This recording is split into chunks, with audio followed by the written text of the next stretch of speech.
obligó a Alemania a aceptar la culpa de la guerra, entregar tierras, reducir su ejército a niveles mínimos y pagar mucho dinero que no tenía. El gobierno alemán se había venido abajo en noviembre de 1918. Empezaron con motines en puertos del norte, donde marineros y obreros se rebelaron. Eso empujó al emperador a dejar el poder y huir. En su lugar se creó una república improvisada, con líderes socialdemócratas que trataban de mantener el control en medio del desorden. Esa república sería conocida como la de Weimar, porque ahí se aprobó la nueva constitución.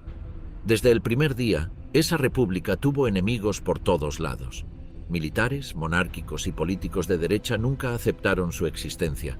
Para ellos, rendirse y firmar el tratado fue una traición. Inventaron la idea de que el ejército alemán no había sido derrotado en el campo de batalla, sino traicionado por los políticos. Ese cuento se volvió muy popular entre los nacionalistas y se usó durante años para atacar a los nuevos gobernantes. La economía se vino abajo enseguida. La guerra había dejado al país sin dinero y con muchas deudas. Para pagar lo que pedían los vencedores, el gobierno empezó a imprimir billetes sin control. Eso desató una inflación que nadie podía parar. En 1923, un dólar valía billones de marcos. El sueldo perdía valor en cuestión de horas. Comprar pan era una carrera contra el tiempo. Los ahorros de toda una vida se esfumaban en días. La angustia era total. En medio de ese desastre aparecieron bandas armadas de todo tipo. Grupos comunistas querían repetir lo que había pasado en Rusia. En varias ciudades intentaron tomar el poder. Al mismo tiempo, ex soldados formaban milicias de derecha que golpeaban huelguistas y mataban políticos de izquierda. Una de las más activas eran los Freikorps, con excombatientes que despreciaban la democracia y soñaban con restaurar el imperio. Las calles se volvieron zonas de guerra. Había asesinatos, ataques y revueltas todo el tiempo. Ministros, jueces, sindicalistas y empresarios eran blanco de atentados. En ese ambiente muchos empezaron a mirar con nostalgia los tiempos del viejo imperio. Para ellos, la república solo traía caos e inseguridad. Y tenían razones para pensarlo. El ejército fue recortado por el tratado. Solo podían tener 100.000 soldados. Eso no alcanzaba ni para proteger las fronteras. La policía no daba abasto. En muchas regiones mandaban los grupos armados o autoridades locales. El Estado era débil y se notaba. El sistema político nuevo tenía voto para todos, un parlamento y reglas modernas. Pero no funcionaba bien. Había muchos partidos, nadie lograba mayoría y los gobiernos duraban muy poco. La gente veía que la democracia no resolvía nada. Las potencias vencedoras no se iban. Tropas extranjeras ocupaban partes del país, como el Ruhr, y vigilaban que Alemania cumpliera lo firmado. Eso generaba más rabia entre la población. La prensa de derecha usaba esos hechos para hablar de humillación y traición. En esa situación surgieron grupos que antes eran vistos como locos. Sus ideas extremas empezaban a sonar menos raras. Hablaban de nacionalismo, antisemitismo, mano dura y orgullo patrio. Uno de esos grupos se llamaba Partido Obrero Alemán. Era chico, pero muy ruidoso. Se reunían en cervecerías y hablaban de recuperar el país. A uno de esos encuentros fue un ex soldado llamado Adolf Hitler. Había peleado en el frente sin grandes logros, pero hablaba fuerte y sabía conectar con la gente. Los líderes del grupo lo notaron. En poco tiempo se volvió su principal orador. Su discurso mezclaba odio, culpa y promesas de venganza. Decía que los judíos, los comunistas y los políticos habían destruido Alemania, y muchos le creyeron. Ese pequeño partido cambió de nombre y se convirtió en el Partido Nacional Socialista Alemán de los Trabajadores. Todavía era minoritario, pero el terreno estaba listo. La república no podía dar orden ni comida. La gente tenía miedo y buscaba respuestas. Entre los escombros de 1919 empezó a crecer el movimiento que iba a cambiar todo. El despertar del nacionalsocialismo. Después del caos de la posguerra, el Partido Obrero Alemán era solo uno más entre muchos grupos pequeños que aparecían en Múnich. A finales de 1919 no pasaban de 50 personas. Su plan era reunir a obreros que estuvieran hartos del marxismo, pero también del sistema tradicional. Uno de sus miembros era Adolf Hitler, un excombatiente que había sido enviado por el ejército para espiar movimientos extremistas. Hitler asistió a una reunión del partido por primera vez en septiembre de ese año. Escuchó las ideas, discutió con uno de los oradores y llamó la atención. El jefe del grupo, Anton Drexler, lo invitó a unirse. Hitler aceptó. Era un tipo sin rumbo, sin empleo fijo, sin estudios ni familia. Pero tenía una habilidad para hablar en público que muy pronto lo convirtió en el principal agitador del grupo. En 1920, el partido decidió cambiar de nombre. Pasó a llamarse Partido Nacional Socialista Alemán de los Trabajadores. Era una mezcla rara de ideas nacionalistas y sociales. El nombre fue pensado para atraer a obreros, pero también a patriotas y exsoldados. Eligieron como símbolo una esvástica negra sobre fondo blanco y rojo, colores del viejo imperio. Ese mismo año lanzaron un programa con 25 puntos. Pedían la unión de todos los alemanes, la anulación del Tratado de Versalles, más tierra para el pueblo, el fin de la inmigración y la expulsión de los judíos. Querían un Estado fuerte, sin corrupción, sin prensa libre y sin capitalismo extranjero. Mezclaban ideas antisemitas, racistas y autoritarias con reclamos populares. El grupo seguía siendo chico, pero en Múnich ganaba visibilidad. Hitler se convirtió en el orador principal. Llenaba cervecerías con discursos encendidos, atacaba a los comunistas, a los judíos, a los políticos, a los empresarios. Prometía devolver el orgullo, castigar a los traidores y rescatar la patria. Su estilo era agresivo y teatral, usaba el cuerpo, la voz y los gestos para encender al público. En 1921 Hitler logró tomar el control total del partido. Se impuso a sus rivales internos y exigió obediencia completa. Quería decidir todo, el programa, los aliados, el rumbo. Para eso necesitaba un grupo de choque. Lo creó con antiguos soldados y jóvenes violentos. Se llamaba la Sección de Asalto, o SA. Su tarea era proteger las reuniones nazis y romperlas de los rivales. Las SA vestían camisas pardas y actuaban como un ejército. Golpeaban comunistas, interrumpían actos, desfilaban con orden. Eran muchos excombatientes frustrados, sin empleo, que buscaban acción. Para ellos el partido era una forma de seguir la pelea. Hitler los usó para mostrar fuerza y crear miedo. También le daban una imagen de orden frente al caos general. Entre 1921 y 1923, el partido creció rápido. Empezaron a publicar un periódico propio, Der Völkischer Beobachter. Era sensacionalista, lleno de ataques y rumores. Ayudó a difundir el mensaje nazi entre obreros, comerciantes y soldados. La inflación, el desempleo y la inestabilidad hacían que mucha gente escuchara con atención. Hitler no era el único extremista activo. Había grupos paramilitares por todas partes. Algunos eran separatistas bávaros, otros eran monárquicos, muchos solo querían tumbar al gobierno de Berlín. El clima en Múnich era tenso. La policía toleraba a los radicales de derecha y perseguía a los de izquierda. Eso hizo que Hitler se moviera con libertad. En 1923, la situación empeoró. Las tropas francesas ocuparon el Ruhr, el corazón industrial de Alemania. El gobierno respondió con pasividad. La inflación se disparó aún más. El marco valía menos que el papel donde se imprimía. Los sueldos se perdían en horas. La comida escaseaba. Muchos culparon a los políticos y al sistema. Hitler creyó que había llegado su momento. Decidió copiar el modelo de Mussolini, que un año antes había marchado sobre Roma con sus camisas negras. Hitler planeó una acción similar. Un golpe de fuerza desde Múnich para tomar Berlín. Pero no tenía los medios ni el apoyo suficiente. El 8 de noviembre de 1923, Hitler y unos 600 hombres armados entraron a una cervecería donde hablaba el gobernador de Baviera. Lo rodearon, lo obligaron a declarar su apoyo y tomaron control del lugar.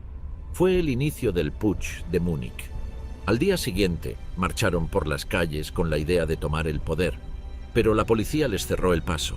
Hubo un tiroteo breve. 16 nazis y 4 agentes murieron. Hitler fue arrestado. De la prisión a la estrategia política. Tras su arresto, Adolf Hitler recibió una condena de 5 años, aunque solo permaneció unos meses en una celda con comodidades. Aprovechó ese encierro para redactar un libro donde expuso su visión política completa, titulado Mein Kampf. Allí expresó su rechazo al sistema parlamentario, su ambición de una Alemania poderosa y su odio hacia los judíos y los marxistas. Desde el encierro, Hitler se dio cuenta de que un nuevo intento violento no iba a funcionar. Por eso, cuando salió en 1924, empezó a cambiar la estrategia del movimiento. Su plan era llegar al poder usando las reglas existentes. Quería convertir al partido nazi en una fuerza legal y fuerte, usando votos en vez de armas. Aunque seguía siendo un hombre que buscaba el control total, ahora apostaba por el camino legal para lograrlo. El partido nazi estaba dividido después del fracaso del golpe. Algunos seguidores querían seguir con la lucha directa en las calles, otros ya no confiaban en él. Hitler, sin embargo, retomó el mando absoluto del partido desde el primer momento en que salió del encierro.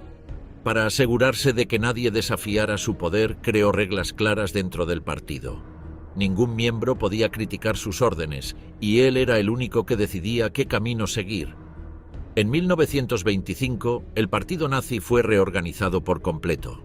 Adolf Hitler impuso una estructura vertical. Él estaba arriba con todo el control. Debajo, colocó mandos intermedios que respondían solo a él. El grupo paramilitar que antes había estado disperso, llamado SA, fue reactivado y puesto al servicio directo del partido, no como grupo autónomo, sino como brazo de presión y fuerza en las calles. Ese mismo año, Mein Kampf fue publicado y se vendió como una especie de guía política para quienes compartían sus ideas. Aunque al inicio vendió pocas copias, con el tiempo se convirtió en material obligatorio para entender lo que él pensaba. Ahí no se escondía nada. Hablaba abiertamente de su plan para eliminar a los judíos, su deseo de conquistar territorios en el este y su intención de derribar el sistema de partidos. Joseph Goebbels, que en sus comienzos había estado más cerca de los socialistas radicales, se unió al partido nazi y quedó deslumbrado por la manera en que Adolf Hitler hablaba. Desde que lo escuchó en vivo, decidió que no había otro líder posible. Goebbels empezó a usar la propaganda como herramienta clave para atraer a jóvenes, desempleados y excombatientes. Convirtió los discursos, panfletos y símbolos en armas tan efectivas como los puños de la SA. En paralelo, Heinrich Himmler empezó a destacarse por su disciplina, su fanatismo y su capacidad para controlar estructuras internas. Fue escalando dentro del movimiento hasta quedarse con el mando de un grupo nuevo y más leal, la SS. Esta fuerza nacía como una sección especial que respondía solo a Hitler, más cerrada, más obediente y con una visión de pureza mucho más extrema que la SA. Durante los años siguientes, el partido fue creciendo lentamente. En las elecciones de 1924 obtuvieron pocos escaños en el Parlamento y luego cayeron aún más. Muchos pensaron que el movimiento estaba acabado, pero Hitler no se desanimó. Mantuvo el control con puño de hierro y se dedicó a expandirse por las regiones. Creó una red de líderes locales que difundían el mensaje puerta a puerta, en pueblos, fábricas, universidades y entre soldados retirados. El partido se apoyaba en eventos masivos para reforzar su imagen. Las concentraciones llenas de banderas, antorchas y música marcial se volvieron parte del estilo nazi. Cada acto estaba pensado para dejar una imagen fuerte en la memoria del público. Goebbels lo sabía y lo explotaba. A diferencia de otros partidos, los nazis no ofrecían programas complejos. Ofrecían enemigos, fuerza y un líder que decía exactamente lo que muchos querían oír. En 1928 participaron en las elecciones otra vez. Aunque lograron solo 12 escaños, usaron ese pequeño avance para demostrar que estaban de vuelta. Esa fue la señal de que el partido, aunque chico, estaba vivo. Mientras tanto, la situación económica del país empeoraba, el desempleo crecía y la confianza en los partidos tradicionales se caía a pedazos. Las ayudas extranjeras que habían llegado con el Plan Dawes ya no eran tan seguras. Muchos economistas advertían que la dependencia de préstamos externos era una bomba de tiempo. En 1929, esa bomba estalló. La caída de la bolsa en Estados Unidos arrastró a los bancos alemanes. En pocos meses, miles de empresas cerraron, el desempleo subió como nunca y las filas para recibir comida se alargaron. La desesperación se sintió en cada barrio. Fue en ese momento cuando el mensaje de Hitler empezó a calar más fuerte. Mientras los partidos tradicionales discutían sin llegar a acuerdos, él se presentaba como la única figura firme. En sus discursos no ofrecía soluciones técnicas. Gritaba, señalaba culpables y prometía que los verdaderos alemanes recuperarían el país. La crisis le dio el escenario perfecto para crecer. Joseph Goebbels intensificó su trabajo propagandístico. Usó el desempleo, la miseria y el miedo como material constante para sus mensajes. Cada panfleto mostraba a un pueblo traicionado, a un sistema podrido y a un futuro posible solo con Adolf Hitler al frente. Las imágenes eran directas: colas de hambre, rostros tristes, obreros arruinados. El partido prometía trabajo, orgullo, seguridad y castigo para los traidores. En paralelo, los empresarios comenzaron a mirar con atención al movimiento. Aunque no compartían del todo su violencia o sus ideas raciales, sí veían en Hitler a alguien capaz de frenar a los comunistas. Grandes industriales, como Fritz Thyssen, empezaron a financiar al partido. Querían un freno al caos, una figura fuerte, alguien que acabara con las huelgas y protegiera la propiedad. Hitler, sin abandonar su discurso radical, empezó a moderar algunas formas para ganarse ese apoyo. El partido también cambió su manera de organizarse. Creó secciones por edades, por profesiones, por regiones. La juventud tenía su propio grupo, con actividades y adoctrinamiento. Las mujeres también. Se organizaban cursos, excursiones, celebraciones, todo con la idea de crear identidad. Cada miembro era parte de una maquinaria que funcionaba con disciplina y obediencia. Los líderes locales recibían órdenes directas de Múnich, donde estaba el centro de operaciones del partido. La SA siguió expandiéndose. Para 1929 contaba con decenas de miles de miembros. Aunque la policía los vigilaba, actuaban con libertad en muchas zonas. Golpeaban opositores, interrumpían actos de rivales y protegían los encuentros del partido. En varias ciudades funcionaban como una fuerza paralela, eran temidos y al mismo tiempo vistos por algunos sectores como garantes de orden frente al caos. La figura de Hitler ganaba protagonismo absoluto. Decidía cada paso. Nadie hablaba sin su aprobación ni cuestionaba sus decisiones. Goebbels lo mostraba como un guía. En los carteles, su rostro ocupaba el centro. En los mítines, su voz dominaba la escena. La idea de que solo él podía rescatar al país se repetía sin pausa. La base social del partido también creció. Si al inicio atraía sobre todo a veteranos de guerra y pequeños comerciantes, ahora sumaba a obreros desempleados, campesinos arruinados y jóvenes sin futuro. El mensaje era simple. Ellos eran víctimas de una élite corrupta y de enemigos internos. El partido se mostraba como un movimiento del pueblo con disciplina y dirección. El salto electoral hacia el poder. En septiembre de 1930, el Partido Nacional Socialista Alemán del Trabajo logró un avance inesperado. Pasó de 12 escaños a 107 en el Parlamento. Fue el segundo grupo más grande, detrás del Partido Socialdemócrata. Esa votación mostró que el discurso de Adolf Hitler había conectado con una parte importante de la población. El impacto de la crisis económica y el desempleo masivo se reflejó directamente en las urnas. Joseph Goebbels dirigió una campaña intensa, llenaron ciudades con carteles, organizaron actos callejeros, usaron radios y altavoces. Mostraban a Hitler como un hombre fuerte, como alguien capaz de dar respuestas cuando todos los demás callaban. Los mítines eran enormes, con banderas, uniformes y saludos coordinados. Cada detalle buscaba mostrar orden, fuerza y dirección. Las fábricas cerraban, los bancos quebraban y la pobreza crecía. Muchos alemanes veían que el sistema ya no funcionaba. Adolf Hitler no hablaba de planes técnicos. Prometía justicia, castigo para los responsables y un país grande otra vez. El mensaje era simple y directo. No necesitaba explicaciones. Solo bastaba con escuchar y decidir. Las SA intensificaron sus acciones. Protegían los actos del partido, patrullaban barrios y golpeaban a rivales políticos. La policía, sobrepasada o desinteresada, casi no intervenía. En muchos pueblos el grupo actuaba con total libertad. Aumentó su número de integrantes, muchos jóvenes sin trabajo que buscaban pertenecer a algo. Las élites empezaron a tomar nota. Algunos empresarios y banqueros vieron en el partido una fuerza útil contra el comunismo.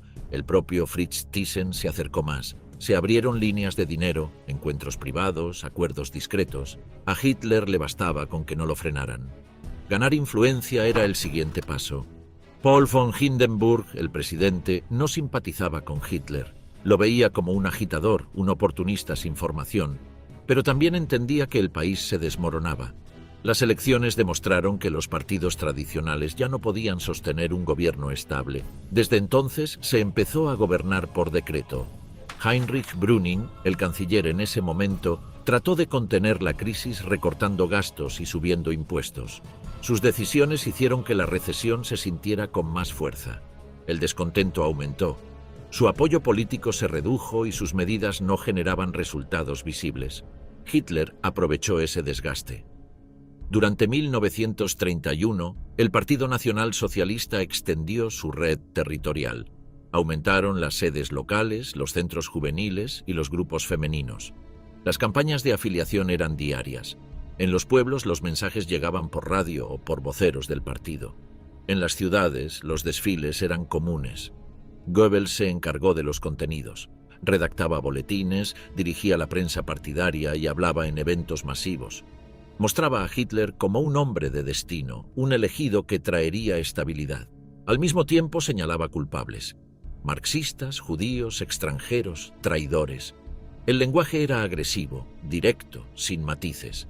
En julio de 1932 se realizaron nuevas elecciones. El partido obtuvo más de 13 millones de votos. Consiguieron 230 escaños.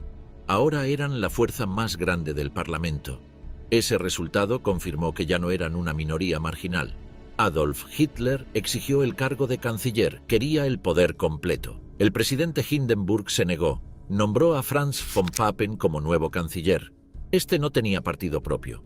Gobernaba sin mayoría parlamentaria. Fue una decisión impopular. Hitler no aceptó quedar relegado. Organizó más mítines, desafió al gobierno, movilizó a las SA. La tensión crecía cada semana. Von Papen disolvió el Parlamento y llamó a nuevas elecciones en noviembre de 1932. El partido de Hitler perdió 2 millones de votos, pero aún así mantuvo 196 escaños. Seguían siendo los primeros. Los comunistas también subieron. La polarización era evidente. Hermann Göring fue elegido presidente del Parlamento. Desde esa posición bloqueó varias medidas del gobierno. Controlaba la agenda y usaba el cargo para frenar a sus adversarios. Von Papen renunció. Kurt von Schleicher tomó su lugar. Intentó dividir al Partido Nacional Socialista ofreciendo cargos a algunos de sus miembros. La estrategia fracasó. Hitler no permitió fracturas. Mostró control total sobre su organización. Rechazó todos los acercamientos. Quería la Cancillería o nada. Los contactos entre el partido y sectores conservadores aumentaron. Algunos empresarios, militares y políticos veían que Hitler podía ser útil si era contenido. Pensaban que, una vez en el gobierno, podrían manejarlo. Lo veían como un vehículo para restaurar el orden, no como un peligro real. El 30 de enero de 1933, Adolf Hitler recibió el nombramiento oficial de parte de Paul von Hindenburg. La reunión se realizó en la residencia presidencial. También estuvieron presentes Franz von Papen y Otto Meissner. El decreto fue firmado ese mismo día en horas de la mañana. La ceremonia fue breve. El nuevo gobierno quedó compuesto por una mayoría de figuras conservadoras. Wilhelm Fried, Ministerio del Interior. Hermann Göring recibió la cartera del Interior de Prusia. Franz von Papen fue designado como vicecanciller. Alfred Hugenberg se encargó de economía. El resto eran aliados de confianza de Hindenburg y de la derecha tradicional. Solo 3 miembros del gabinete pertenecían al Partido Nacional Socialista. El resto venía de partidos conservadores y del aparato estatal. La idea de von Papen era simple: usar a Hitler para frenar al movimiento obrero y restaurar el orden sin dejarle espacio real de decisión. Lo veían como una figura útil pero manejable. El nombramiento no generó resistencia institucional. Las Fuerzas Armadas aceptaron la decisión. Los empresarios mostraron aprobación. Algunos incluso enviaron cartas de respaldo. En Berlín, las calles se llenaron de militantes uniformados. Se organizaron marchas con antorchas y tambores. La prensa aliada al nuevo gobierno habló de un nuevo comienzo. Goebbels redactó el primer comunicado. Hablaba de un cambio necesario, de una limpieza moral y de una recuperación nacional. El tono era agresivo, con llamados a la unidad bajo un liderazgo firme. Se distribuyó en miles de copias por todo el país. Los periódicos del partido lo replicaron sin editar. Desde el primer día, el nuevo gabinete actuó con rapidez. Se prohibieron varias manifestaciones obreras. Se censuraron publicaciones de izquierda. En algunas regiones se detuvieron a activistas sindicales. La policía recibió órdenes de colaborar con las SA. Göring coordinó estas acciones desde Prusia, sin pasar por el Parlamento. Franz von Papen celebró reuniones con empresarios y diplomáticos. Aseguraba que la situación estaba bajo control, prometía estabilidad, inversiones y paz social. Decía que Hitler no tenía mayoría propia, que el poder real estaba en manos del presidente y de los ministros conservadores. Negó cualquier plan radical. Adolf Hitler convocó al gabinete a sesiones casi diarias. Escuchaba a todos, pero imponía ritmo y temas. Evitaba discusiones largas, exigía rapidez y lealtad. Hablaba con tono firme, usaba silencios largos y miradas directas. Frick y Göring acataban sin objeciones. Los demás ministros empezaron a notar su control. Hugenberg intentó frenar algunas decisiones. Propuso medidas económicas moderadas. Hitler lo ignoró. Prefirió actuar con decretos y anuncios públicos. Goebbels difundía las decisiones antes de que fueran consultadas con el gabinete. Era una forma de fijar el rumbo sin esperar consenso. La táctica funcionaba. Las ESA aumentaron su presencia en ciudades clave. Organizaron patrullas, intimidaron a rivales políticos, ocuparon edificios públicos. Las autoridades locales no ofrecían resistencia. Göring ordenó a la policía que colaborara o que se mantuviera al margen. Muchos uniformados simpatizaban con el partido, otros temían represalias. Se creó una nueva oficina de propaganda. Goebbels la dirigía desde Berlín, controlaba carteles, folletos, emisiones radiales y artículos de prensa. El discurso era uniforme: orden, trabajo, unidad y disciplina. Se evitaban temas técnicos, se usaban frases cortas, imágenes fuertes y símbolos reconocibles. En los primeros 15 días del nuevo gobierno se aprobaron 30 decretos. La mayoría afectaban derechos civiles, controlaban la prensa o permitían detenciones sin orden judicial. El objetivo era claro: eliminar a los adversarios, reforzar el control interno y consolidar la estructura de poder. Los partidos de centro y derecha no ofrecieron resistencia. Algunos creían que podrían frenar a Hitler desde dentro. Otros confiaban en Hindenburg. Pensaban que el presidente usaría su autoridad para limitar cualquier exceso. Nadie actuó con decisión. Los sindicatos se mostraron desorientados. La izquierda estaba dividida. El 13 de febrero se anunció la disolución del Parlamento. Se convocaron nuevas elecciones para marzo. Hitler quería mayoría propia. Inició una campaña masiva. Viajó por todo el país en avión. Habló en estadios, plazas, estaciones y fábricas. Los mítines eran diarios, siempre con la misma escenografía. Goebbels organizó desfiles nocturnos, conciertos y transmisiones radiales. Las ciudades se llenaron de carteles con la imagen de Hitler. Se presentaba como el salvador nacional. Decía que el país debía elegir entre caos o orden. El tono era agresivo pero eficaz. La respuesta del público era creciente. El 4 de marzo, Göring dirigió una redada masiva en Berlín. Arrestaron a cientos de comunistas, socialistas y críticos del gobierno. Las oficinas de prensa de izquierda fueron cerradas. Se incautaron imprentas, radios y panfletos. Se justificó como medida preventiva ante posibles sabotajes. El 27 de febrero, el edificio del Parlamento fue incendiado. La policía detuvo a un joven comunista holandés llamado Marinus van der Lubbe. Hitler y Göring usaron el hecho como excusa. Dijeron que era parte de un plan mayor para tomar el poder. Se redactó un decreto de urgencia. El documento fue firmado al día siguiente. Suspendía derechos individuales, autorizaba detenciones sin juicio, permitía la intervención de la policía en cualquier estado. Se aplicó en todo el país. Fue el primer paso legal hacia la dictadura. El gobierno actuó sin demoras. Franz von Papen no protestó. Alfred Hugenberg apoyó la medida. Paul von Hindenburg firmó sin objeción. Solo algunos jueces expresaron dudas. Nadie los escuchó. El poder se concentraba. Hitler dejaba de ser solo canciller. Pasaba a controlar el aparato represivo del Estado. Los empresarios ofrecieron respaldo económico para las elecciones de marzo. Reunieron fondos, organizaron eventos y publicaron anuncios en favor del partido. No pedían condiciones, solo querían estabilidad y garantías contra el comunismo. Hitler prometía ambas. Dictadura en marcha, control y propaganda. El 5 de marzo de 1933, Alemania volvió a las urnas. El partido de Hitler buscaba una mayoría absoluta para asegurar el control del Parlamento. En medio de la campaña, el incendio del Parlamento permitió aplicar el decreto presidencial que suspendía derechos civiles. Los comunistas fueron perseguidos con fuerza. Muchos candidatos quedaron fuera de la contienda y otros ni siquiera pudieron aparecer en público.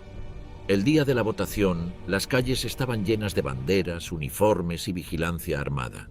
Las SA y la policía patrullaban cerca de los colegios electorales. Los periódicos oficiales anunciaban que solo un triunfo total traería estabilidad.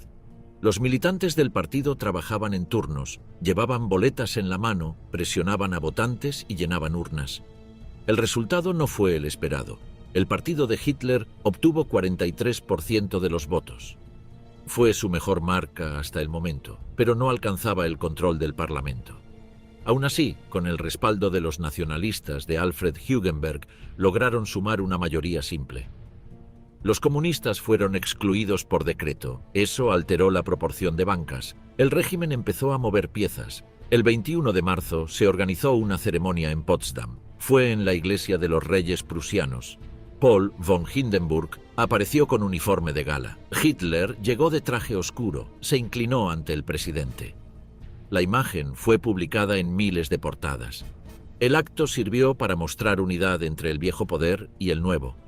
2 días después, el 23 de marzo, el Parlamento se reunió para votar una ley que cambiaba por completo las reglas.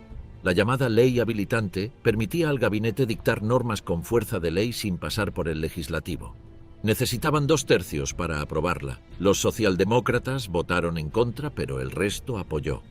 Los comunistas no estaban presentes. Muchos habían sido detenidos. Otros estaban escondidos. Algunos huyeron del país. El presidente del Parlamento autorizó que sus escaños no contaran para el quórum. La maniobra fue legalizada sin discusión. La ley fue aprobada sin obstáculos. Desde ese momento, el gobierno podía actuar sin control. Adolf Hitler no perdió tiempo. En abril, se ordenó la expulsión de funcionarios judíos de la administración pública. Se suspendieron publicaciones opositoras. Se intervinieron gobiernos regionales. En cada estado federado se nombraron comisarios con poderes totales. El país se volvió una estructura centralizada. Las decisiones se tomaban desde Berlín. El 1 de mayo fue declarado Día Nacional del Trabajo. Se organizaron desfiles, marchas y actos masivos. Los líderes sindicales fueron invitados como muestra de buena voluntad. Al día siguiente, sus oficinas fueron ocupadas por las SA. Los dirigentes fueron arrestados. Las cuentas bancarias pasaron a manos del nuevo organismo oficial. Se creó el Frente Alemán del Trabajo. Era el único ente permitido para representar a los obreros. Su jefe era Robert Ley. Estaba directamente subordinado al canciller. Los empleados ya no podían negociar condiciones ni formar gremios. Las huelgas quedaron prohibidas. Cualquier protesta se consideraba acto de sabotaje. La propaganda del régimen explicaba las medidas como necesarias para la unidad nacional, resaltando la idea de una comunidad unida y disciplinada. En junio se prohibieron los partidos políticos restantes. Algunos se disolvieron por decisión propia. Otros fueron clausurados por decreto. Las oficinas fueron cerradas. Los fondos fueron confiscados. Los líderes pasaron a vigilancia. El país quedó con una sola agrupación autorizada, el Partido Nacional Socialista de los Trabajadores Alemanes. Las organizaciones juveniles también fueron absorbidas. El movimiento juvenil alemán pasó a ser parte de las juventudes del partido. Los deportes, los campamentos y las actividades culturales quedaron bajo supervisión directa. El uniforme, el saludo y los cantos se unificaron. La meta era formar una nueva generación con disciplina y obediencia. La estructura de poder se consolidó rápido. Cada región tenía un líder regional del partido. Cada ciudad, un jefe local. Cada barrio, un responsable de manzana. Era una red organizada por niveles. Todos dependían del jefe máximo. Cada orden bajaba en línea recta. Cada nivel vigilaba al que tenía debajo. La policía fue purgada. Los oficiales leales a la República fueron retirados. Se promovió a quienes mostraban afinidad con la nueva línea. Se crearon unidades especiales. Se entrenaron en técnicas de interrogatorio, control de masas y detención rápida. Las cárceles recibían nuevos internos cada semana. El Ministerio del Interior publicó nuevas normativas. Se incluyeron listas de autores prohibidos. Se eliminaron asociaciones civiles. Se reescribieron los manuales escolares. Los inspectores visitaban aulas, bibliotecas y centros comunitarios. Se eliminaba cualquier rastro de oposición. También se promovía una imagen única del país. La figura de Adolf Hitler empezó a aparecer en retratos, billetes, sellos, libros, álbumes y estampas. Era mostrado como líder fuerte, protector del pueblo, defensor de la patria. Las radios repetían su voz. Los discursos eran emitidos en cadena. Las salas de cine abrían funciones con noticieros producidos por el gobierno. Los periódicos fueron intervenidos con rapidez. Los jefes de redacción recibían órdenes desde Berlín. Se revisaban titulares, imágenes y comentarios. Las publicaciones independientes fueron cerradas o absorbidas. Cada artículo debía ajustarse al mensaje oficial. Las radios fueron obligadas a transmitir partes diarias. Los discursos del canciller ocupaban el horario central. Joseph Goebbels fue nombrado ministro encargado de controlar el contenido que llegaba a la gente. Desde su despacho, revisaba guiones, supervisaba filmaciones y preparaba campañas. Se organizaban semanas temáticas en los medios. Cada mensaje debía reforzar una idea: el nuevo Estado, el orden recuperado, el enemigo interno, la obediencia como deber. Las universidades fueron revisadas por comités del partido. Los docentes que no encajaban fueron despedidos. Se promovía a quienes demostraban compromiso con la línea oficial. Las carreras se ajustaron, los programas cambiaron.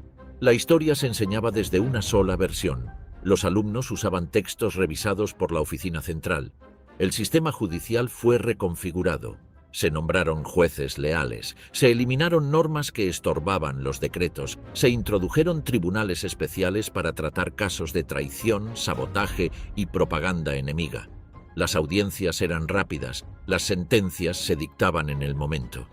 No había derecho a defensa plena ni apelación.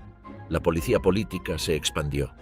Se creó una oficina central de inteligencia, se capacitó a nuevos agentes, se organizaron redes de informantes. Cada barrio tenía responsables, cada carta era revisada, cada llamada podía ser monitoreada. Los arrestos se hacían sin orden judicial. Las celdas se llenaban de detenidos por razones políticas. Los profesores debían jurar fidelidad. Cada director debía reportar actividades sospechosas. Las canciones escolares fueron reemplazadas. Los mapas mostraban una nueva geografía. Las biografías permitidas se limitaban a figuras aprobadas. Las palabras, los símbolos y hasta los colores fueron estandarizados. La cultura quedó bajo un solo control. Los médicos debían afiliarse a la organización del partido. Se reguló la atención médica. Se obligó a registrar datos detallados de los pacientes. Se usaron esas listas para aplicar políticas selectivas. Las clínicas privadas fueron intervenidas. Los hospitales estatales quedaron bajo vigilancia. Se prohibieron ciertas investigaciones. Se impulsaron otras con aval oficial. Los artistas fueron llamados a reuniones.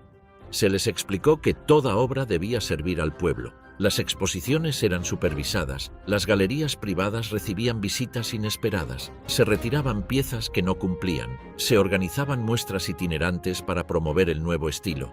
Los escultores, pintores y músicos tenían que adaptarse. Las iglesias fueron presionadas para alinearse. Se impulsó una federación nacional controlada por dirigentes aprobados. Algunos pastores aceptaron, otros se resistieron. Se les negó acceso a medios, recursos o permisos. Se retiraron licencias, se revisaban sermones, se sancionaba cualquier crítica indirecta. Se formó un grupo contrario dentro del clero.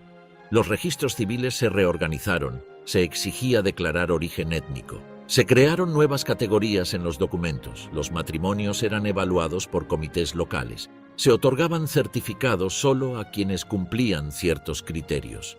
Las parejas recibían recomendaciones oficiales. Las bodas se realizaban bajo rituales diseñados por el partido. Los nombres de calles fueron modificados. Se colocaron placas nuevas en 1000 esquinas. Las plazas pasaron a llamarse conmemorando a los caídos del movimiento. Las estatuas antiguas fueron reemplazadas por bustos del nuevo líder. Se eliminaron símbolos del pasado. Las estaciones de tren cambiaron de nombre. Las fiestas patrias fueron redefinidas.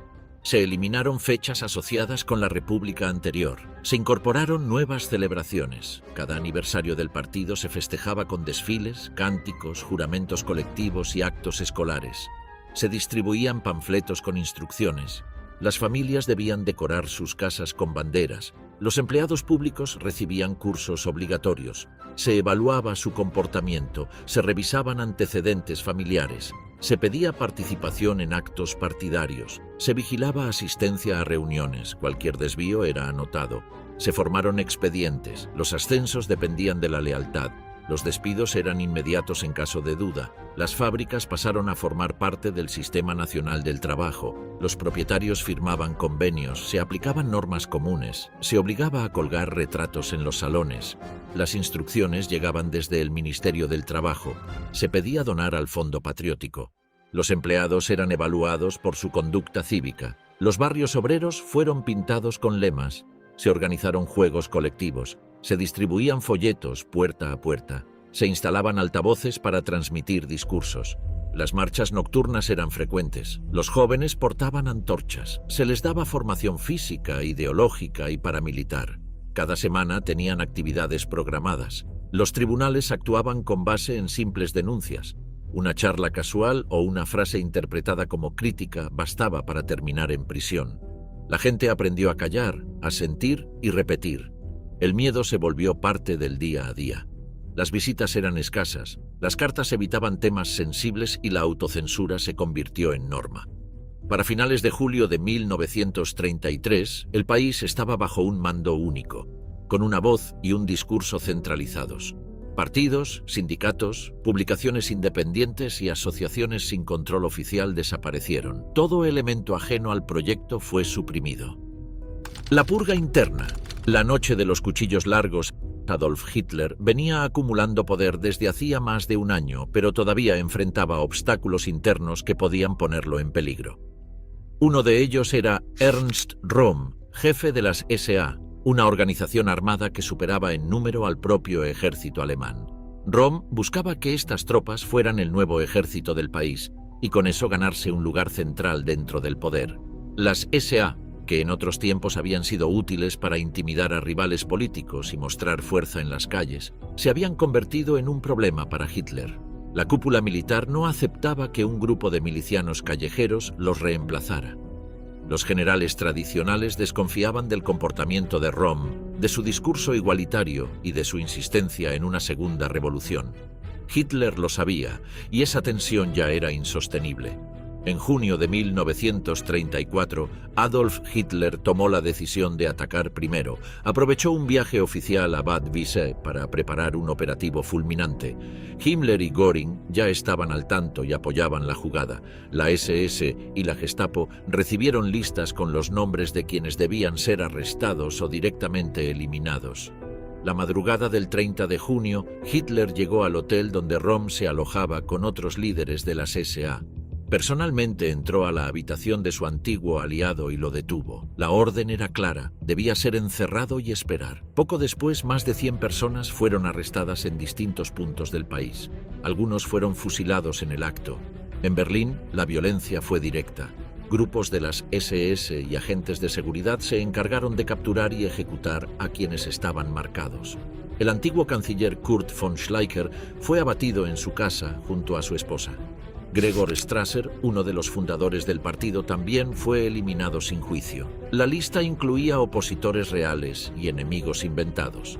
En el campo de concentración de Stadelheim, Ernst Röhm recibió un arma y se le dio la opción de quitarse la vida. Se negó. Poco después, 2 hombres de la SS entraron a su celda y acabaron con él. Hitler no quiso dejar cabos sueltos. Nadie debía quedar como símbolo de disidencia. La operación se extendió hasta el 2 de julio. En esos 3 días, las SA fueron descabezadas. Los oficiales que sobrevivieron fueron despojados de toda autoridad. La estructura fue mantenida como un cuerpo simbólico, sin poder real. La SS, en cambio, ganó peso y autonomía. El ejército alemán recibió con agrado lo que había ocurrido. Los generales, que temían ser reemplazados por la milicia de Röhm, entendieron que Hitler les había tendido la mano. Días después, prestaron juramento de fidelidad personal a él, no al Estado ni a la Constitución. Ese fue un paso clave en la creación de un régimen totalmente subordinado a su figura. El 3 de julio, Adolf Hitler se presentó ante el Parlamento. Vestía uniforme, hablaba con tono severo y sin rodeos. Explicó que había intervenido para frenar una traición. Mostró documentos y acusaciones recopiladas por la Gestapo. No dejó lugar a dudas. La SA había puesto en riesgo la estabilidad del país. El aplauso fue inmediato. Ningún diputado se atrevió a objetar. Ese mismo día, el Ministerio de Justicia difundió una ley con fecha retroactiva que declaraba legales todas las acciones del 30 de junio al 2 de julio. La redacción fue precisa. Las medidas tomadas por el Führer fueron en defensa del Estado. El texto convertía los asesinatos en actos oficiales. El mensaje era nítido. Cualquier decisión del líder quedaba por encima del derecho tradicional. El aparato propagandístico trabajó a fondo para imponer una narrativa única. Joseph Goebbels ordenó que todos los periódicos publicaran el mismo titular: Hitler actúa para salvar a Alemania. Las radios repitieron el discurso oficial durante horas. Se distribuyeron panfletos, se organizaron mítines y se produjo una película sobre los hechos. Todo estaba diseñado para reforzar la imagen de un líder que había restaurado el orden con mano firme. La SA quedó completamente desarticulada. Sus cuarteles fueron cerrados o vaciados. Miles de integrantes perdieron su estatus y beneficios. Algunos fueron trasladados a otras dependencias, pero sin poder ni influencia. La mayoría fue obligada a regresar a la vida civil. La estructura que alguna vez había simbolizado la calle, la agitación y la conquista del poder quedó reducida a recuerdos. En paralelo, la SS adquirió un nuevo rol. Heinrich Himmler reestructuró el cuerpo como una fuerza autónoma, con funciones propias y acceso directo al Führer. Se convirtió en un aparato de seguridad interno, con campos, inteligencia y autoridad operativa. La lealtad de sus miembros era absoluta. El uniforme negro reemplazó al marrón de las SA como símbolo del poder real dentro del régimen. A nivel político, la purga marcó un antes y un después. Ningún otro grupo dentro del partido se atrevió a reclamar protagonismo. Las diferencias internas fueron eliminadas sin negociación. Adolf Hitler dejó en claro que la unidad se lograba por eliminación, no por diálogo. Desde ese punto, las reuniones se volvieron monólogos. Los discursos, órdenes, los congresos, desfiles. El ejército también cambió su dinámica. Al recibir garantías de que la milicia paralela había sido desmantelada, los generales firmaron el Pacto de Fidelidad Personal. Ese documento se convirtió en juramento obligatorio para cada oficial, soldado o recluta. Ya no se debía obediencia a una bandera o a una institución. La subordinación era directa al Führer sin mediaciones. El clima en las instituciones se transformó. Las oficinas públicas, los tribunales, los ministerios y las universidades adoptaron un nuevo tono. Se retiraron cuadros, se ajustaron currículos, se promovieron leales y se apartó a críticos. Los rumores bastaban para iniciar expedientes. Los cargos se entregaban por confianza, no por mérito. La eficiencia cedió paso a la obediencia. Los aliados conservadores del régimen entendieron el mensaje. Hombres de negocios, jefes religiosos y dirigentes provinciales comenzaron a replicar el estilo. Se priorizó la disciplina sobre la opinión. Los comités fueron reemplazados por órdenes verticales. Las decisiones se concentraron en núcleos reducidos. La información se centralizó en Berlín. Las provincias enviaban reportes, no hacían preguntas. Dentro del partido, los cuadros medios adoptaron una actitud nueva. El cálculo político cambió. Ya no bastaba con militar o participar. Era necesario anticipar deseos, interpretar señales y mostrar iniciativa subordinada. Las lealtades se volvían visibles. Los silencios también. Nadie quería parecer tibio o ambiguo. El oportunismo pasó a ser un mecanismo de defensa. Los eventos del 30 de junio dejaron un impacto psicológico duradero. Los testigos evitaron hablar. Las familias de las víctimas recibieron amenazas para mantener el silencio. En muchos casos, los cuerpos nunca fueron entregados. Se prohibieron homenajes, funerales públicos o cualquier señal de duelo. Incluso entre simpatizantes del régimen, el miedo se volvió constante. En el extranjero, la noticia se recibió con preocupación. Algunos gobiernos enviaron notas diplomáticas de advertencia, otros simplemente retiraron agregados militares. La prensa internacional describió lo ocurrido como un giro autoritario. Sin embargo, dentro de Alemania la reacción fue mínima. El terror funcionó como cemento, la pasividad como estrategia. Los mecanismos para silenciar disidentes ya no eran excepciones. Pasaron a ser recursos válidos. El costo de la traición, real o inventada, era la muerte sin juicio. La moral partidaria se definía desde arriba. La frase «Noche de los cuchillos largos» se convirtió en una fórmula repetida en secreto, con tono de advertencia. Entre cuadros del partido se utilizaba como código para describir situaciones delicadas. En la administración funcionaba como sinónimo de purga. En las calles era una leyenda sin detalles. Pero todos entendían su significado. Quien desafiaba al mando podía desaparecer en horas. Ese episodio también fijó los límites de lo que era tolerable. Si Adolf Hitler estaba dispuesto a eliminar a sus propios compañeros históricos, nadie más quedaba a salvo. El cálculo ya no pasaba por ideología, sino por lealtad. El liderazgo dentro del régimen pasó a ser una cuerda floja. Ascender implicaba riesgo. Caer era definitivo. A partir de entonces, las decisiones ya no necesitaban consenso. Bastaba con una señal desde la Cancillería para cambiar el rumbo de una política, para cerrar una institución o para reemplazar un gabinete completo. Capital y Reich, la alianza empresarial. Después de eliminar a Ernst Röhm y consolidar su control sobre el ejército, Adolf Hitler centró su estrategia en asegurar el respaldo de los sectores empresariales. Desde su llegada al poder, los líderes económicos habían visto con expectativa el rechazo del régimen a los sindicatos, su discurso anticomunista y la promesa de orden. Pero aún existía incertidumbre sobre los planes reales del nuevo gobierno respecto a la economía.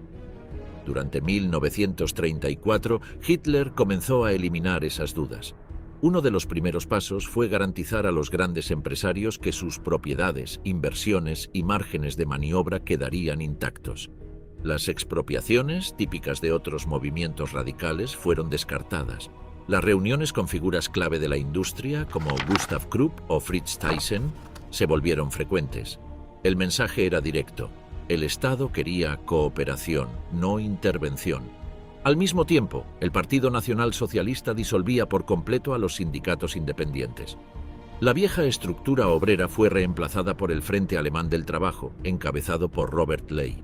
Esta nueva organización tenía como objetivo alinear a los trabajadores con los intereses del régimen. Las huelgas quedaron eliminadas y los salarios se fijaron sin negociación colectiva. Desde la industria se celebraba esa estabilidad laboral. El aparato estatal comenzó a organizar grandes obras públicas. Las autopistas, los puentes y los canales se convirtieron en vitrinas del nuevo gobierno. Estas iniciativas no solo generaban empleos, también aseguraban contratos a las empresas que mostraban fidelidad al partido. La asignación de proyectos se vinculaba cada vez más con la cercanía al poder. Las constructoras alineadas recibían prioridad. Las que mostraban reservas quedaban fuera. Durante 1935, la industria pesada comenzó a sentir los efectos de la política de rearme. Las órdenes de acero, carbón y maquinaria aumentaron. Las fábricas de armamento recibieron nuevos encargos. Las autoridades ofrecían contratos sin licitación, con pagos adelantados y cláusulas de confidencialidad. La inversión privada crecía al ritmo del gasto militar. La banca también encontró espacios para crecer. Instituciones como el Deutsche Bank y el Dresdner Bank facilitaron préstamos para las nuevas industrias bélicas.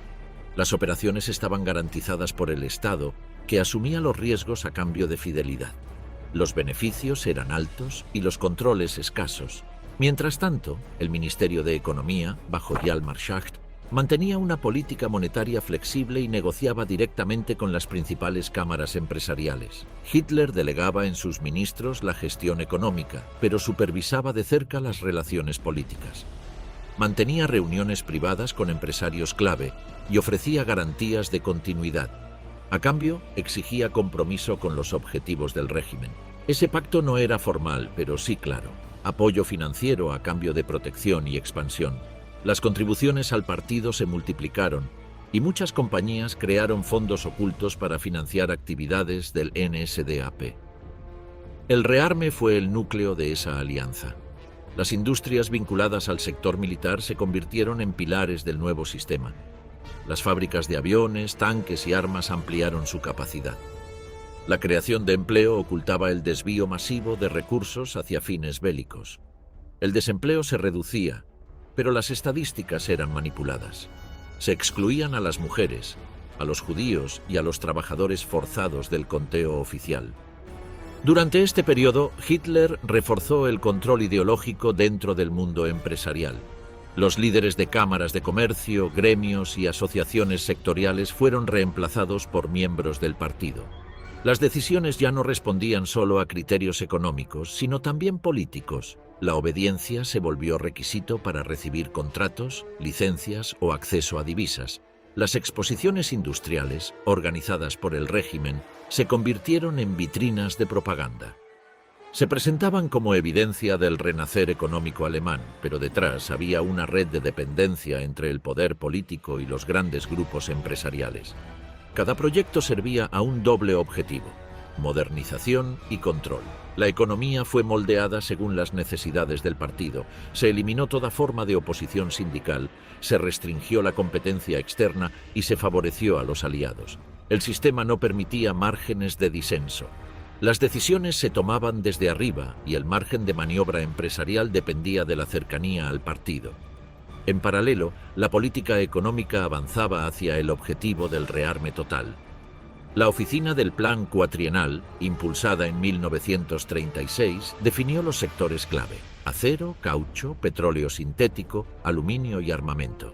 Se diseñaron programas de sustitución de importaciones y se crearon empresas mixtas para desarrollar tecnologías propias. Cada nueva fábrica estaba ligada al esfuerzo militar, aunque se presentara como avance industrial. El régimen fomentó también la incorporación de jóvenes a la economía controlada. Se crearon programas de formación técnica vinculados a fábricas estatales o aliadas. El adoctrinamiento comenzaba en la escuela y continuaba en talleres organizados por el Frente Alemán del Trabajo. La disciplina, la obediencia y la subordinación eran las bases del modelo. En zonas rurales, las cooperativas fueron reorganizadas. Se eliminó cualquier forma de autogestión y se impuso una estructura jerárquica donde los delegados del partido decidían la distribución de recursos. Los precios agrícolas eran fijados por las autoridades y los excedentes se destinaban a reservas estratégicas. La propiedad seguía siendo privada, pero su uso quedaba supeditado a objetivos del Estado. El uso de mano de obra forzada comenzó a organizarse de forma preliminar en esta etapa. Aunque todavía no existía el sistema de trabajo esclavo extendido que se vería años después, ya se experimentaba con prisiones y campos de internamiento. Las autoridades asignaban a ciertos empresarios contingentes de trabajadores detenidos, bajo condiciones opacas. Esto servía como ensayo para lo que vendría. A nivel internacional, el régimen buscó mantener la imagen de un país en recuperación. Las visitas diplomáticas incluían recorridos por fábricas modelo, estadios modernos y vías rápidas. Las cifras de desempleo eran maquilladas y los informes financieros eran adaptados para mostrar equilibrio. El objetivo era atraer crédito externo sin revelar la verdadera orientación militar de la economía. La élite empresarial se fue adaptando. Algunos aceptaban por pragmatismo, otros por convicción. Las ganancias eran altas y el margen de maniobra dependía de la cercanía al poder. Muchas compañías desarrollaron sus propios canales de comunicación con jerarcas del partido. Se ofrecían donaciones, beneficios en especie, viajes, favores. El vínculo era directo, funcional y sin controles. A fines de 1936, la economía alemana ya operaba bajo una lógica completamente subordinada al proyecto político. No había espacio para iniciativas que no se alinearan con los objetivos del régimen. La burocracia económica actuaba como filtro ideológico. Las decisiones se tomaban desde la cúspide del partido y se ejecutaban de forma vertical. El aparato empresarial quedó atrapado en esa estructura. Exclusión racial y leyes de Nuremberg. En septiembre de 1935, durante el Congreso del Partido en Nuremberg, Adolf Hitler presentó un conjunto de normativas que formalizaron la exclusión jurídica de los judíos en Alemania. Estas disposiciones, conocidas como las leyes de Nuremberg, fueron elaboradas rápidamente por el Ministerio del Interior y validaron en el papel lo que ya se venía imponiendo de hecho desde hacía 2 años: la marginación total del pueblo judío de la sociedad alemana. La primera ley definía quién era considerado judío. Se basaba en criterios genealógicos, no religiosos. Si una persona tenía 3 o más abuelos judíos, era clasificada como judía, independientemente de su fe o identidad cultural. 2 abuelos judíos bastaban para ser etiquetado como mestizo de primer grado. El sistema establecía jerarquías raciales. La pertenencia quedaba sellada por el linaje, no por la conducta. No existía modo de escapar de esa categoría. La etiqueta era permanente. La segunda ley retiraba a los judíos su ciudadanía. Dejaban de ser ciudadanos del Reich, solo conservaban un estatus de súbditos sin derechos políticos. Esto implicaba la exclusión de toda representación, el veto al servicio público y la prohibición de ocupar cargos docentes, judiciales o administrativos. También perdían el derecho a votar y a presentarse a elecciones. La estructura legal borraba su pertenencia al cuerpo político de Alemania. La tercera disposición, conocida como la Ley para la Protección de la Sangre y el Honor alemanes, prohibía los matrimonios y relaciones sexuales entre judíos y ciudadanos alemanes. Cualquier vínculo íntimo era considerado una amenaza biológica para la pureza del pueblo. Las parejas ya casadas no podían seguir conviviendo legalmente. Las relaciones sentimentales mixtas pasaron a ser tratadas como delitos. Se criminalizaba el contacto humano, no solo el institucional. El aparato del Estado se encargó de implementar las nuevas normas. Las oficinas locales del partido, las comisarías, las escuelas y los juzgados recibieron instrucciones precisas. Se elaboraron registros raciales. Los formularios exigían declarar la procedencia de los abuelos. Las familias tuvieron que revisar sus árboles genealógicos. Los errores o falsificaciones eran castigados. Los funcionarios se convirtieron en agentes de clasificación étnica. Los tribunales especiales, conocidos como tribunales de raza, comenzaron a operar con rapidez. Su función era verificar la ascendencia de los acusados y determinar su pertenencia racial. Las decisiones se basaban en certificados de nacimiento, partidas de bautismo y testimonios. Las personas eran sometidas a procesos largos y humillantes. Algunos intentaban probar que no eran judíos. Otros eran denunciados por vecinos, exparejas o rivales. Los periódicos publicaban casos ejemplares. Se informaba de profesores expulsados, médicos destituidos, empresarios despojados de sus negocios. Los nombres se divulgaban como escarmiento. El mensaje era claro: no había espacio para quienes portaran sangre judía. Las leyes se aplicaban incluso en zonas rurales y alejadas. La vigilancia era constante. Los informantes estaban por todas partes. El miedo al señalamiento obligaba a las familias a cortar lazos. La policía recibía instrucciones de actuar sin demoras. Las redadas en cafés, cines y parques eran comunes. Los agentes identificaban a los presentes y revisaban documentos. Si encontraban parejas mixtas, las separaban y arrestaban.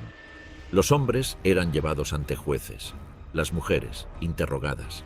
La sospecha de relación con un judío bastaba para arruinar una carrera o destruir una familia. Las denuncias por celos, venganzas o intereses personales aumentaron. La prensa oficial reforzaba el discurso racial. Joseph Goebbels, desde el Ministerio de Propaganda, impulsó campañas para glorificar la pureza alemana. Las revistas juveniles mostraban imágenes de familias arias ideales. Las películas incluían mensajes sobre los peligros del mestizaje. En las escuelas, los maestros enseñaban biología racial como parte del currículo. Se hacían mediciones craneales, análisis faciales y exámenes de origen. Las empresas se sumaron al proceso. Muchas comenzaron a despedir a sus empleados judíos sin necesidad de justificación legal. Otras colocaban carteles en sus vitrinas: prohibido el ingreso a judíos. El transporte público fue restringido. Las universidades negaban matrícula a estudiantes con ascendencia no aria. En los hospitales, los médicos judíos fueron reemplazados por profesionales afiliados al partido. Las asociaciones profesionales expulsaron a sus miembros señalados. En el ámbito privado, los efectos eran devastadores. Vecinos de toda la vida dejaban de saludar. Las invitaciones desaparecían. Los comercios rechazaban clientes conocidos. La exclusión social acompañaba la legal. Los niños sufrían burlas en los patios. Las familias quedaban aisladas, las mudanzas forzadas se multiplicaban. Muchos comenzaron a buscar formas de salir del país, aunque las trabas burocráticas lo hacían cada vez más difícil. Los líderes del partido celebraban la eficacia de las medidas. Se hablaba de una limpieza del cuerpo nacional. Las cifras eran exhibidas con orgullo. Se detallaban matrimonios disueltos, ciudadanos despojados de derechos y empleos redistribuidos entre miembros del partido. La política de exclusión ya no era informal, estaba escrita, reglamentada, aplicada desde las estructuras del poder. Las autoridades extranjeras observaron con inquietud lo que ocurría en Alemania. Algunos gobiernos protestaron, pero sin consecuencias prácticas. Las delegaciones diplomáticas recibieron informes, pero las sanciones nunca llegaron. Las grandes potencias privilegiaban la estabilidad europea. Los empresarios extranjeros continuaban firmando contratos. El régimen entendió que podía avanzar sin frenos. Para el verano de 1936, el sistema de exclusión racial estaba completamente consolidado. Las leyes de Nuremberg habían transformado la discriminación cotidiana en una política de Estado estructurada, masiva y ejecutada con eficiencia. La maquinaria legal, policial y social ya estaba en marcha. El siguiente paso sería desplazar físicamente a los excluidos. Conquista diplomática de Europa Central. Adolf Hitler llevaba tiempo probando hasta dónde podía llegar sin enfrentar consecuencias.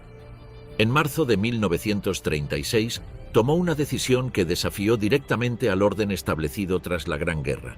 Envió tropas alemanas a Renania. Esa región, desmilitarizada por el Tratado de Versalles, era clave para el equilibrio en Europa occidental. Reocuparla violaba directamente los acuerdos firmados. Sin embargo, los soldados cruzaron el Rin sin resistencia. Francia y Reino Unido protestaron, pero no actuaron.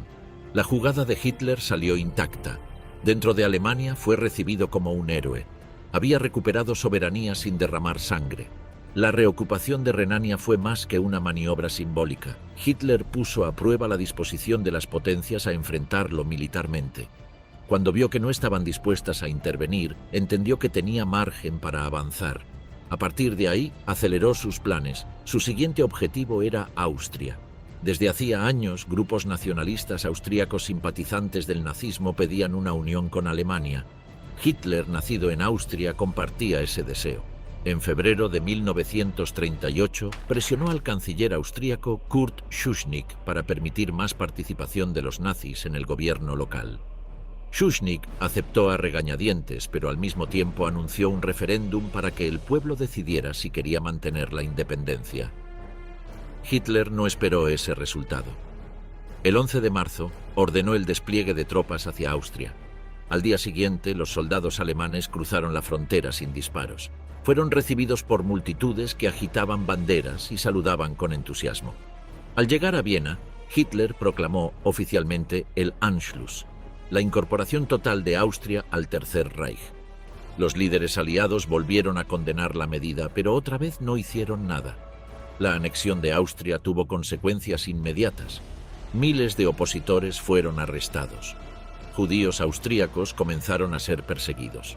Las leyes raciales de Nuremberg se aplicaron de inmediato. Al mismo tiempo, la propaganda nazi difundió imágenes de bienvenida popular para justificar la operación como una reunificación legítima. Hitler apareció en las calles de Viena como un líder venerado. El mensaje era claro: su influencia se expandía sin enfrentarse a obstáculos reales. Tras ese éxito, Hitler puso su mirada en Checoslovaquia. En el extremo oeste de ese país se encontraba la región de los Sudetes, habitada por una importante minoría de habla alemana.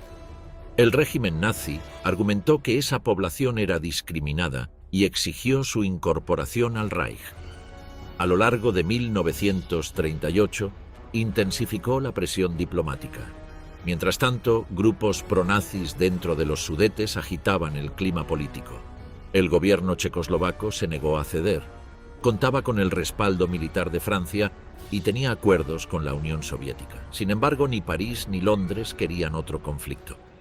En septiembre de ese año, el primer ministro británico Neville Chamberlain y su homólogo francés Édouard Daladier volaron a Múnich para negociar directamente con Hitler. El dictador exigió la entrega inmediata de los Sudetes.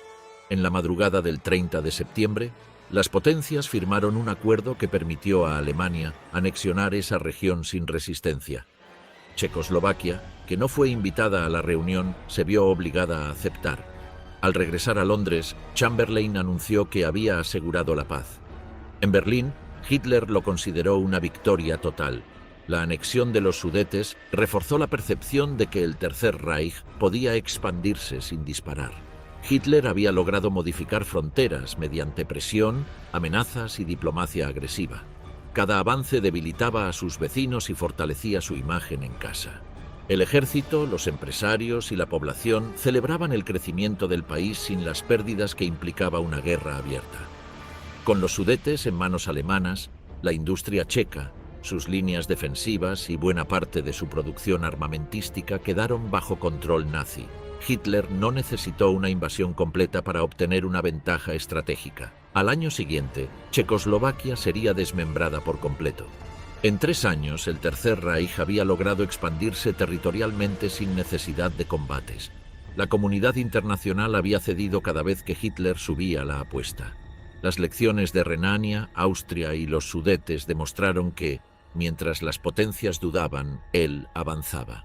El equilibrio europeo se había roto sin batallas formales, solo con desfiles militares, discursos públicos y amenazas calculadas. Polonia bajo fuego, el inicio de la guerra. A comienzos de 1939, Adolf Hitler ya había logrado incorporar Renania, Austria y los Sudetes al Tercer Reich sin disparar un solo tiro. Sin embargo, su ambición no terminaba ahí.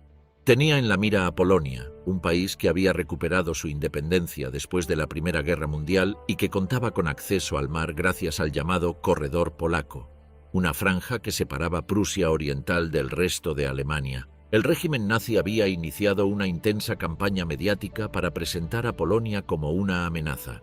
La propaganda hablaba de supuestos abusos contra la minoría alemana que vivía en territorio polaco. Además, Hitler reclamaba el control de la ciudad libre de Danzig y exigía una conexión territorial entre Alemania y Prusia Oriental. Las autoridades polacas se negaron a ceder. Varsovia sabía que cualquier concesión sería seguida por nuevas demandas. En marzo de 1939, Hitler rompió públicamente el acuerdo firmado en Múnich con Reino Unido y Francia. Ese mismo mes, ocupó el resto de Checoslovaquia, dejando en evidencia que su palabra no tenía valor diplomático.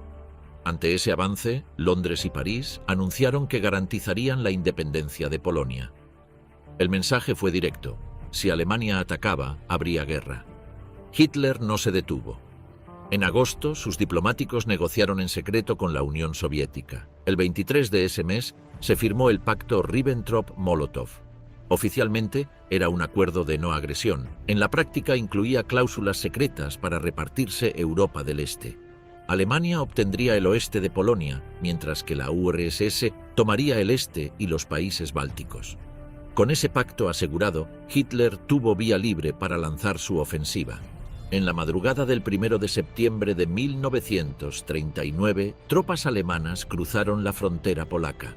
La invasión se ejecutó con una estrategia coordinada que combinaba unidades terrestres, divisiones blindadas y ataques aéreos. Fue la primera demostración del estilo de guerra que los nazis llamaron Blitzkrieg, o guerra relámpago. Las defensas polacas, aunque valientes, no lograron frenar el avance.